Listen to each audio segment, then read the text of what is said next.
الشيطان الرجيم بسم الله الرحمن الرحيم In the name of Allah, the most gracious, the most merciful. Assalamu alaikum wa rahmatullahi wa barakatuh. Welcome to our annual day celebration, a day dedicated to recognizing the achievements and talents of our students. This year our theme is Taqwa. Assalamu alaikum wa rahmatullahi wa barakatuh.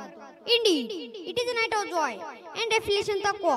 Our piety is the essence of our faith, guiding us to live a life of righteousness and mindfulness of Allah subhanahu wa ta'ala.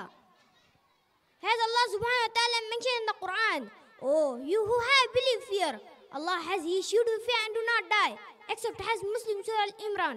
Tonight we celebrate not only our achievements, but also our commitment to living with taqwa." To begin this blessed evening, let us seek the blessings of Allah subhanahu wa ta'ala with a recitation now.